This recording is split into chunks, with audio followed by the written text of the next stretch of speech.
Buenas noches, ¿cómo les va? Soy Noelia Romero y esto es Con Código Femenino. Gracias a usted, a vos, por estar del otro lado. Vamos a compartir este espacio todos los viernes a las 23 horas, realizado este espacio televisivo con profunda mirada femenina, con código femenino. Vamos a hacer hincapié en el interés general, vamos a abordar temas legales, culturales, sociales, trabajo, seguridad, moda y muchos otros temas más. Quiero agradecerles a la señal de Somos Santa Fe, Somos Paraná, a los gerentes del canal por la confianza. Quiero agradecerle a Luciano Mazzaro y a todo Cablevisión, por supuesto, a todos los que van a trabajar conmigo, equipo, cámaras, director y a todos mis compañeros detrás de cámara. Quiero darle las gracias a ustedes principalmente. Y bueno, como les decía, este es un programa con un acento y una mirada femenina, con un código femenino. Por eso en nuestro primer programa vamos a hablar con dos mujeres con fuerte identificación profesional, social y con una clara impronta femenina. Por un lado, estamos hablando de una mujer con trayectoria en el Poder Judicial. Mujer que pertenece fiscal al Ministerio Público de la Acusación. Tiene a su cargo todo el departamento de las colonias. Hablamos de la doctora Clelia Trocero. Por otra parte, también abogada. Es profesional, profesora universitaria, actual concejal. Logró que se vote de manera unánime en el Consejo de la Municipalidad de la ciudad de Santa Fe licencias especiales para empleadas del municipio, víctimas de la violencia de género. Estamos hablando de la doctora Adriana Molina. Buenas noches, bienvenida. Buenas noches. Clelia, ¿cómo ves el rol de la mujer actual en el Poder Judicial? Bien, lo veo con muchos avances desde lo que uno puede visualizar de lo que uno era cuando recién inició su carrera de abogada como mujer, que ha cambiado bastante. Sin duda creo que todas coincidimos en que falta muchísimo para llegar a estar lamentablemente, tal vez suene feo lo que digo, pero en el mismo nivel o el rol que hoy, en mi caso, un fiscal hombre puede llegar a tener. Máxime en el lugar en el que me ha tocado estar, que es una fiscalía penal, su entorno es prácticamente un 90% de hombres. Uno está a cargo de fuerzas policiales en relación a las investigaciones, también en un 90% hombres. La estructura del Poder Judicial, recién hablábamos fuera de cámara con la doctora Molina también, respecto de que el 90% sí son jueces hombres. Entonces estamos rodeados de lo que es en su mayoría el género masculino. Pero bueno, se han dado muchos avances, de hecho somos bastantes las mujeres en proporción a lo que es el MPA en sí, las que ostentamos hoy en día el rol de fiscales. Pero bueno, estaría bueno seguir avanzando y lograr mejores posiciones en lo que es en el poder, pero eso no tiene mucho que ver con el Poder Judicial en sí, sino con una estructura social que es la que está evitando que las mujeres podamos acceder a muchos lugares en las mismas condiciones con los hombres, pero no específicamente en el Poder Judicial, sino que pasa, y creo que la doctora Molina va a coincidir, en que esto está pasando en todas las estructuras, no solamente sí, en el ámbito justamente, judicial. Adriana, en el rol político, ¿ves que la mujer creció o seguimos igual? No, bueno, crecer creció. Mucho tiene que ver lo que se llama la ley de cupo. Ustedes seguramente recordarán que ya hace varios años se dictó una ley, y también la Constitución Nacional habla de, en los cargos políticos, que al menos tiene que haber un 30% de mujeres. Esto sin duda favoreció la llegada de mujeres a los cargos políticos, específicamente legislativos. Por eso es que si uno mira los últimos 10 años, consejos municipales, legislaturas provinciales, legislatura nacional, hay 30, 40% de mujeres en cargos políticos, como legisladora. Ahora, esto del cupo no se da en el Poder Ejecutivo. Entonces, cuando uno va a los poderes ejecutivos, ahí ve que hay pocas intendentas mujeres, hay pocas gobernadoras. Es decir, que se ha avanzado, bueno, lo que decía Clelia, ¿no? Es decir, se ha avanzado, no hay dudas.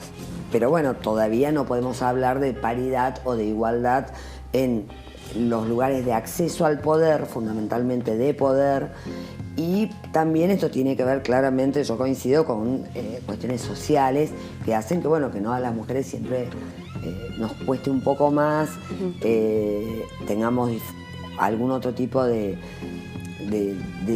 debilidades socialmente dadas como para decir, bueno, podemos llegar a algunos lugares o nos cuesta más tiempo, por lo menos. Existen, Clelia, muchos casos de violencia contra la mujer. ¿Crees que es solo física? No, sin dudas que no. A mí me ha pasado, siempre hablando desde lo que es el Ministerio Público de la acusación en las colonias, de venir mujeres a denunciar violencia y que uno, bueno, desde el lugar en el que está entiende y atiende lo que son específicamente delitos, que por ahí no serían lo que algunas mujeres nos dicen, pero a mí me violenta psicológicamente, me grita, me sacude. Un sacudón lamentablemente no es un delito, sino provoca una lesión, obviamente. Pero sí notamos que eso es un problema para las mujeres. Obviamente que la ley a nosotros nos obliga a tomarse la denuncia porque una mujer que denuncia violencia de género debe ser tomada en cualquier estructura del Poder Judicial que tome conocimiento de este hecho y después obviamente remitirlo al juez o tribunal competente. Pero sí, existe y a mí me preocupa mucho en las colonias y lo he llegado a hablar inclusive con los intendentes y los presidentes comunales de las distintas localidades, inclusive con legisladores en la ciudad de Santa Fe, a raíz de que la violencia de género y la violencia doméstica, intrafamiliar, y corríjame doctora porque por ahí los términos que se deben usar tal vez no sean los correctos, pero ocurren en el entorno familiar y a veces es muy difícil poder limitar o colaborar para que esto disminuya desde lo judicial. Bueno, nosotros ¿qué hacemos? Ante la consumación de un hecho, a lo sumo podemos detener o determinar alguna sanción a quien agrede, pero termina ahí nuestra función. Este señor después, sin ser peyorativa, porque la mayoría de las violencias ocurren del hombre hacia la mujer. Justamente con esto que decís, ¿dónde recurre la mujer golpeada? Bueno, hay un problema. Por ejemplo, en las colonias, justamente anoche hubo un programa que se da, es local, en la ciudad de Esperanza, a raíz de dos hechos puntuales donde dos mujeres que se encontraban en situación de violencia y que habían planteado medidas de exclusión en los juzgados de familia de Esperanza y contaban un poco su peregrinar hasta llegar a saber a dónde tenían que ir.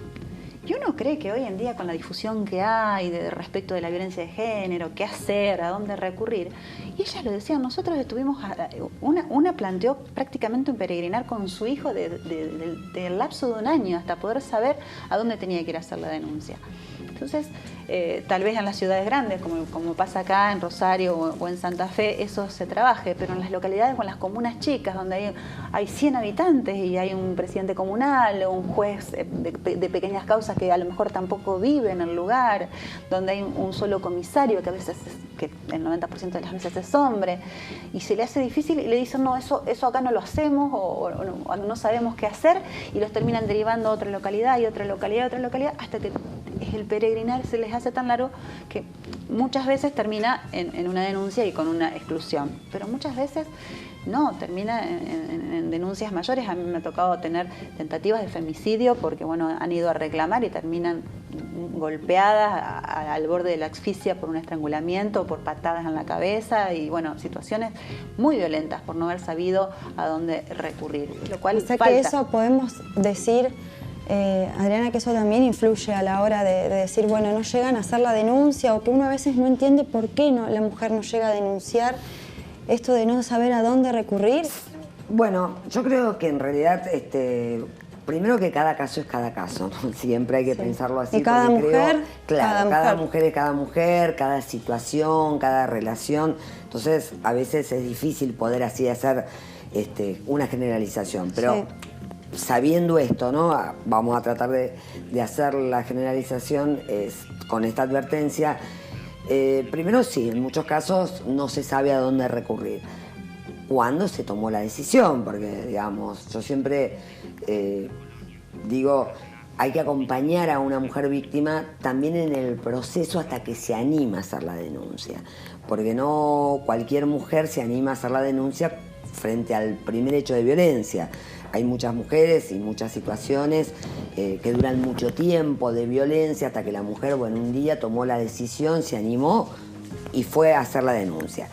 Ahí tiene que estar muy claro a dónde hacer la denuncia, porque si además le llevó mucho tiempo animarse a hacer la denuncia y que llegue a un lugar y que le digan, no, acá esta denuncia no se puede tomar, y es muy difícil para esa mujer, muchas veces no lo vuelve a hacer. O esa mujer que se animó a hacer eso vuelve a la casa y termina siendo aún peor esa relación de violencia o esa situación de violencia. Entonces, bueno, a las mujeres decirle que está el Ministerio Público Fiscal o que está un juzgado, que hay una comisaría o que hasta puede hablar al teléfono de la municipalidad, al 0800, es decir, en la ciudad, como bien decía Clelia, hay muchos lugares que creo que a las mujeres hasta por los mismos medios de comunicación saben más o menos a dónde pueden recurrir. Y también pedirle a las amigas, a los familiares, a los amigos, entender que hay que acompañar a esa mujer hasta que se anima. Pero a veces ocurre que no acompañan, que no quieren involucrarse.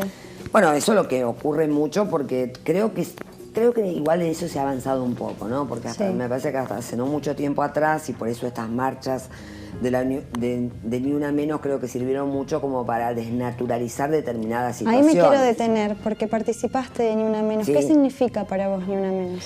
Bueno, me parece que lo principal, sobre todo en la primera marcha, el 3 de junio del año pasado, significó no solo poner en la agenda de los medios de comunicación, porque en realidad era algo que ya venía haciendo hace bastante, pero lo que yo más vi fue, primero, a muchas personas, vecinos, vecinas de la ciudad, en el caso de Santa Fe, digamos, que hasta ese momento nunca habían siquiera participado en una marcha.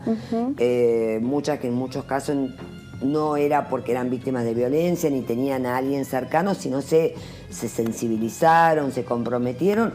Y sobre todo me parece que sirve para empezar a entender que la violencia contra la mujer no es algo privado. Porque el primer punto central, mira, me contaron la semana pasada en Santa Fe, en una chopería muy conocida, a las 12 de la noche, el día de la marcha, de menos el viernes 3 de junio que pasó, había en un grupo una chica joven con sus amigas, sus amigos, llegó su pareja hasta donde ella estaba, fue, le rompió una botella, le pegó un botellazo, le puso una piña y se fue. Nadie llamó al 911, nadie intentó detenerlo. Ahí está un poquito esto que te digo, como que no nos metemos, no participamos, no hablamos. De casualidad, por decirlo así, la ayudaron a ella. De casualidad. Es decir, si eso mismo, decía yo, hubiese sido un ladrón, un delito contra la propiedad, entra una persona a esa misma chopería. Arriesgan su vida, a lo mejor por eso. Sí. Llamás al 911. O salen a perseguir o salí a perseguirlo. Es decir que lo que creo que ha servido el Ni Una Menos es para que esto se empiece a entender más, que no es algo privado, pero eso es lo central. Yo creo que el punto va a ser cuando nos demos cuenta que la violencia no puede ser algo privado, no puede ser algo doméstico, ni contra la mujer, digo, ni contra los chicos, ni, digamos, ninguna situación de violencia en realidad. ¿Y qué ha hecho el Estado y la política, esto los involucra a los dos, para frenar esta situación? No, yo creo que se ha avanzado, por eso me parece que desde el punto de vista legislativo hay muchas leyes, hay tratados internacionales, hay mucha capacitación a los policías, hay capacitación también en diferentes organismos, me parece que en la justicia también se ha avanzado, pero bueno. Sí, en particular ese es un punto que por ahí sirve este medio como para difundirlo. Hay una particularidad, en el Ministerio Público de la Acusación nosotros no podemos imponer medidas de distancia por violencia, lo debe hacer un juzgado de familia. Nosotros desde el Ministerio Público estamos de turno constantemente sábados y domingos. No pasa lo mismo con los juzgados de familia. Y lamentablemente, no sé si es una estadística general, pero sí lo es en el Departamento de las Colonias, los hechos de violencia doméstica empiezan los fines de semana, viernes, sábado y domingo, cuando uno más recibe llamadas de este tipo.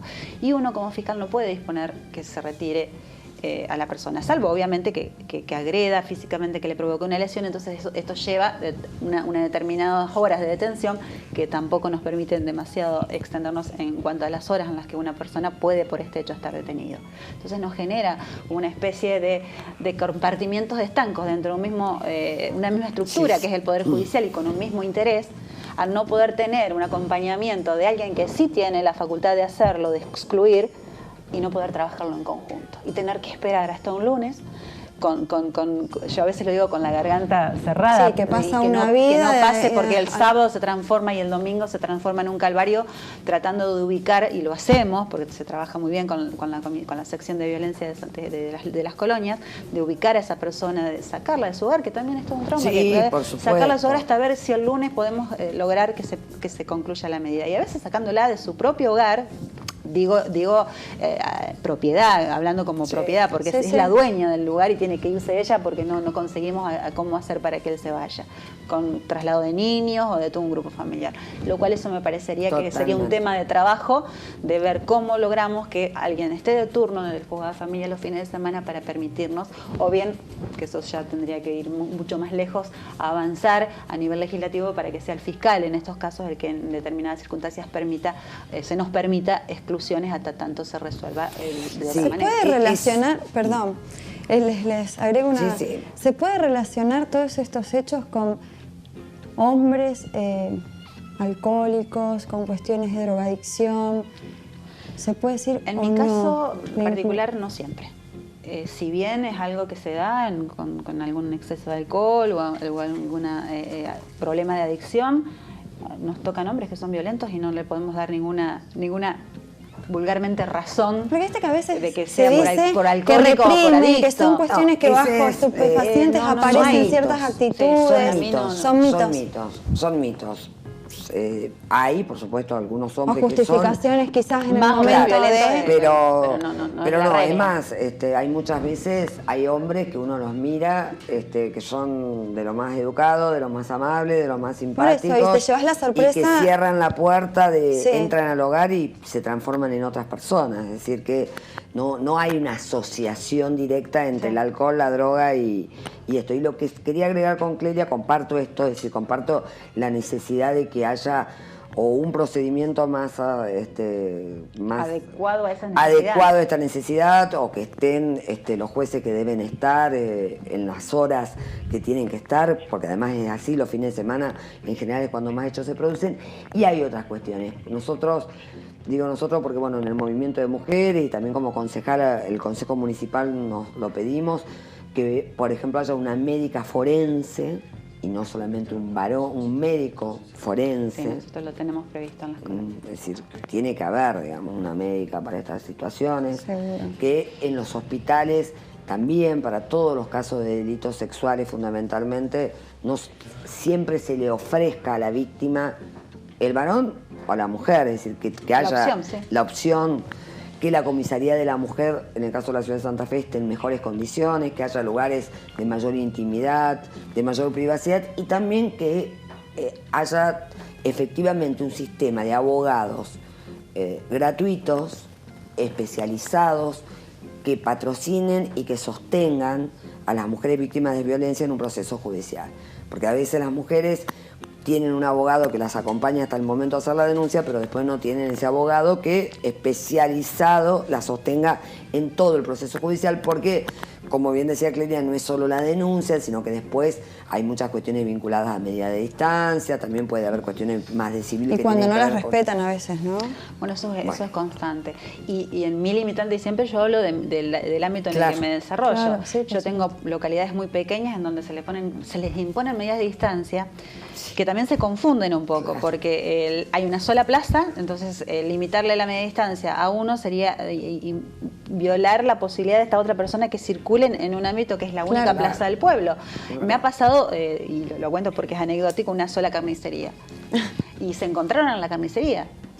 Lo cual generó una denuncia por parte de la mujer, lo cual, bueno, también explicar qué significa la media distancia, porque obviamente la media distancia está impuesta para evitar que vuelva a provocar ese hecho de violencia que generó la media distancia, pero no para que ingrese a lo mejor una carnicería a comprar cada uno lo suyo. Entonces también son esas cuestiones que en las localidades pequeñas es muy difícil, porque muchas veces son violadas con la intención de provocar un daño nuevamente hacia la víctima, y muchas veces se violan sin la conciencia de que se las está violando por las proximidades de las distancias, digamos.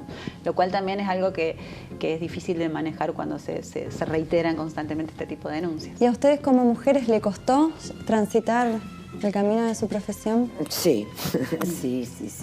Sí, sobre todo, digamos, no tanto como profesora universitaria o como abogada, pero sí desde lo político en varias situaciones. Claro, son ambientes de mucho... Sí, yo he sentido, digamos, en muchos casos, algunos obstáculos que creo que tienen que ver con ser mujer, más allá de condiciones personales, digamos. Sí, claro que lo he sentido. También, Clelia, ¿no? Sí, yo por ahí la escucho a la doctora y generalmente cuando uno se agrupa políticamente también... No es, creo, y a lo mejor hablo sin saber, el apoyo viene también del grupo político, entonces no es que uno está tal vez tan sola. En cambio, cuando uno elige la carrera judicial, es una carrera sola, donde uno va y se enfrenta a un concurso, a determinadas entrevistas, y bueno, y está sola, va solita y no hay apoyo de nadie. Y entonces eso también es bastante duro cuando generalmente los tribunales que me han tocado para la selección cuando he tenido que participar de algún concurso han sido hombres. No recuerdo haber tenido alguna entrevista no es la primera vez que concurso, por eso cuando llegué a este cargo pasé por varios y siempre fueron hombres los que me entrevistaron. Entonces es como que, y no quiero decir que yo haya tenido incidencia o no en que haya llegado antes o después, pero también lo noté. Entonces se hacía un poco más difícil tal vez esa soledad en lo que es la justicia. Claro, sí. Ahora las voy a sacar un poquito de la profesión, vamos a relajar y quiero saber, Adriana y Clelia, ¿cuál es el código femenino de cada una? Uy, qué difícil. Vamos a descubrir, que los descubra un poquito el público. No sé cuál sería, digamos... Yo puedo usar más que, no sé si sería el código, pero una palabra y que no se tome a mal. Yo soy bastante testaruda. Mi código es la persistencia, tal vez. El insistir en algo cuando creo que es lo que corresponde. Y me fijo en eso y voy, puedo tardar más o menos, pero sé que más tarde o más temprano. Bueno, no es malo, objetivos, formas. Sí. Es un buen código. Bueno, no, es un buen código. En mi caso, Adriana, yo, digamos, no es que siempre lo logro, pero siempre intento ser coherente. Pensar, decir y hacer. Es decir, que lo que pienso tiene que ver con lo que digo y con lo que hago. Es decir, tratar de buscar la coherencia. Exigente, también. Será. Veo por lo que puede decís. ser, pero digamos, es lo que más... Me parece que cuando uno, que pasa mucho en la vida, porque esto es lo que yo quiero hacer y trato de hacer, pero no siempre lo puedo hacer ni siempre lo he podido hacer, o porque no he podido yo personalmente o porque no lo he podido en contexto, pero a mí me saca mucho cuando yo misma me doy cuenta que en realidad yo pienso algo, digo otra cosa y hago otra, es decir, cuando dejo de tener esa coherencia, cuando me siento más vulnerada o más vulnerable, digamos. Así que trato de ser coherente. O como que has faltado ese código que te habías propuesto en el que es principio. mío, porque quizás afuera no se nota, pero es una cuestión interna, mía que es cuando, viste, cuando decís, ¿qué me pasa? ¿Por qué no me siento tranquila? ¿Por qué estoy angustiada? Que a veces uno no tiene, parecería ser como una razón. Y entonces cuando yo trato de meterme adentro o ponerme por encima de ese momento y bueno, eso. Bueno, qué interesante. En esta parte final las conocimos un poquito más. Está bueno eso. Sí, está bueno. Quiero agradecerles muchísimo que hayan estado en este primer programa. Un regalito, ¿no? Ay, pero muchísimas gracias. Lo vamos a abrir. No, a mí contame de... Un ¿de regalito qué se trata? porque bueno, fue el Día del Periodista, así que además su primer programa. Entonces, muchísimas gracias. Yo soy fan de un grupo de música de Santa Fe, que se llama Eterna Siesta. que es un grupo de música de un tango electrónico, algo así. Entonces, bueno, les compré los CD a Eterna Siesta y les pido además a ustedes que además al estar en medio lo escuchen y difundan música de este grupo local. Bueno, muchísimas gracias, Adriana. Nuevamente muchas gracias por haber estado en nuestro primer programa. Y a ustedes que nos acompañaron, me resta decirles que los espero el próximo viernes a las 23 horas con más Código Femenino.